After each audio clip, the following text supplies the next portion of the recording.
Mga kababayan, pasalubungan natin ng masigabong palakpakan ang Pangulo ng Pilipinas.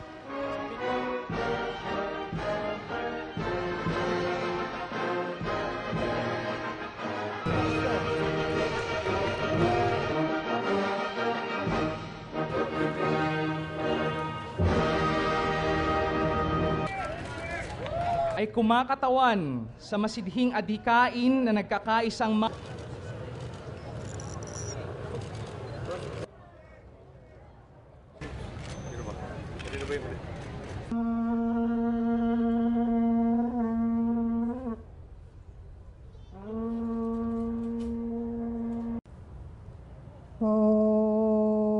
and especially those in this generation and will not pass on to the next generation.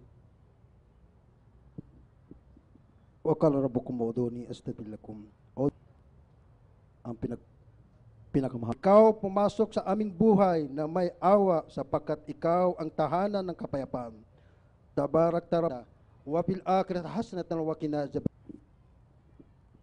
Muli kong ipahayag ang ating kolektibong suporta sa usapang pangkayapaan sa gitna ng gobyerno at ng Moro Islamic Liberation Front para sa lahat ng Pilipino. Ang ating mahal na Pangulo, His Excellency Benigno Simeon Aquino III. Maligayang pagbati po, Mr. President. Matagal na pong nabalot sa dilim ng armadong hidwaan ang ilang bahagi ng ating pambayan. Ilang buhay na ang nasayang, ilang pamayanan na ang napilitang lumikas. Sawa na ang Pilipino sa bangayan. Sawa na mga Pilipino sa walang katuturang bakbakan.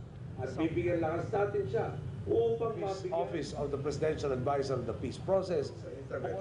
Tulad nga po na Facebook at Twitter.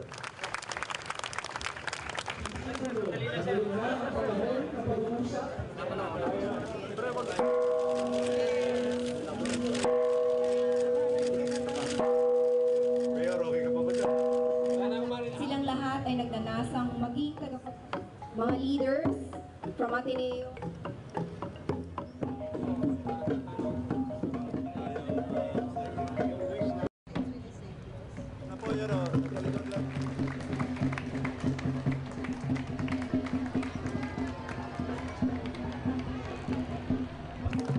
Anyayahan ko rin po ang lahat na makilahok sa pagsindi ng kandila natin ang ating Pangulo sa kanyang pagdalo sa programang ito. Maraming salamat po.